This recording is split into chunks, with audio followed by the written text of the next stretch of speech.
Ada satu orang gadis datang kepada Nabi. Laki-laki itu mengatakan, sesungguhnya ya Rasulullah, bapak aku nih menikahkan aku dengan keponakan dia. Saya dinikahkan oleh bapak saya ini dengan keponakannya. Tujuannya untuk mengangkat derajat. Karena kami ini susah. Keponakan saya ini adalah sedikit jabatan, ada sedikit kekayaan. Maka aku dinikahkan dengan keponakan bapak aku nih agar derajat aku dinaik. Tak terperuk macam bapak dia nih aja. Maka Nabi SAW menyerahkan urusan ini kepada gadis ini. Nah, menurut Dika macam mana? Sesuai tidak?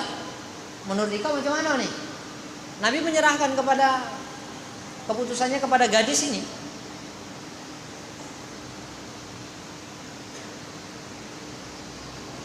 Mengapa Nabi SAW memberikan keleluasaan kepada gadis ini untuk memilih nak nikah atau tidak?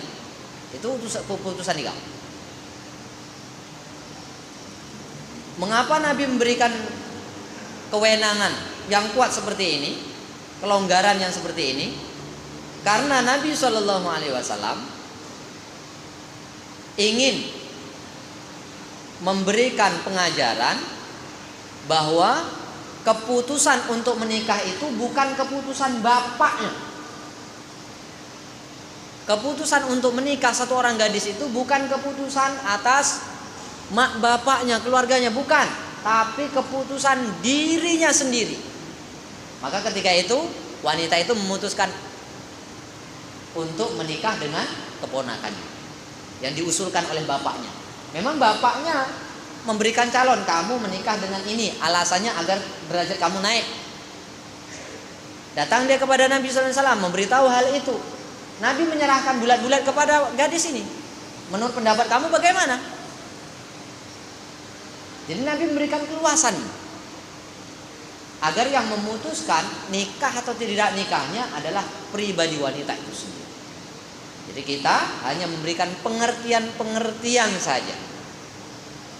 Jangan pula sampai anak gadis kita nih belum juga nikah dah umur 30 tahun.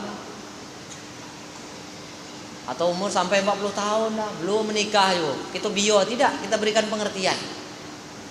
Sian anak miku besok. Nah, masih kecil-kecil dah. Mak dah bongkok. Bapak pun dah semput. Anak pun kecil-kecil. Sian nih mak. Karena akibat nikah tua. Jadi usia yang paling baik untuk menikah untuk generasi yang akan datang itu ya kalau wanita 20 tahun, 25 tahun. Ini umur-umur yang bagus. Kalau dia umur 20 tahun, anaknya besok sudah umur 20 tahun, dia baru umur 40 tahun, masih gagah, masih kuat. Kalau anaknya mau kuliah, mau sekolah tinggi itu masih kuat. Kalau nikah umur 40 tahun, anak 20 tahun, dah 60 tahun umur dah. Bau anak kuliah, terkais-kais, dah tercengap-cengap dah, tak terdayo lagi. Macam mana anak sekolah tinggi? Ini permasalahannya. Kalau menunda-nunda pernikahan sampai masuk tua, belum mapan lagi pak, belum mapan lagi pak. Kalau cuma alasannya belum mapan, ini belum tak betul. Mesti diperbaiki ini. Apanya yang belum mapan? Kita memberikan pengertian sehingga generasi kita ini tidak melambat-lambatkan pernikahan. Di dalam riwayat yang lain dijelaskan bahwa naha an mut'atin nisa. Anna Nabi sallallahu alaihi wasallam naha an mut'atin nisa. Sesungguhnya Nabi sallallahu alaihi wasallam melarang untuk nikah kontrak. Nikah mut'ah kalau bahasa syariatnya. Kalau bahasa kitanya nikah kontrak. nikah tapi pakai berjanjian sebulan aja ya kita jadi suami istri. Nah, atau aku nak nikah dengan dikau, tapi kalau anak dikau udah lahir, dah lah. Ini nikah kontrak namanya, mut'ah. Pakai perjanjian, karena untuk menutupi malu maunya kan. Anak gadisnya udah hamil, suami belum ada. Untuk menutupi malu, dibuatlah nikah macam tu. Tak apalah dikau nikah dengan anak aku. Kan lepas anaknya lahir, dah pisahlah nikah.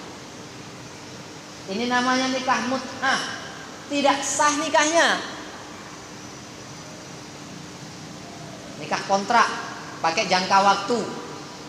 Sehari, seminggu, sebulan, setahun, ada jangka waktunya. Ini nikah mut'ah.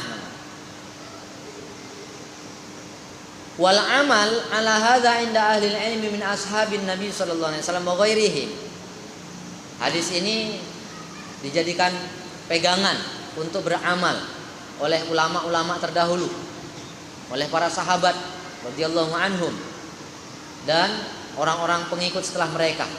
Wa innama ruya ani bin Abbas radhiyallahu anhuma syai'un minar rukhsah fil mut'ati tsumma raja'a an qawli haitsu ukhbiru an Nabi sallallahu alaihi wasallam wa amru aktsari ahli ilmi ala tahrimil mut'ah wa huwa qaulu Tsaur wa Ibnul Mubarak wa Syafi'i wa Ahmad wa Ishaq. Ada juga riwayat dari Ibnu Abbas radhiyallahu anhu yang memberikan keringanan tentang masalah nikah mut'ah. Namun keringanan ini telah dicabut karena Nabi telah memberikan larangan.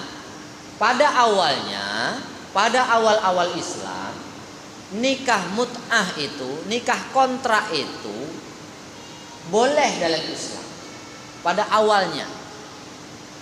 Setelah Nabi melarangnya, maka kebanyakan dari kalangan para ulama berpendapat bahwa nikah mut'ah hukumnya haram. Setelah Nabi melarangnya, maka nikah mut'ah haram. Yang sudah terlanjur macam mana? Yang sudah terlanjur putus.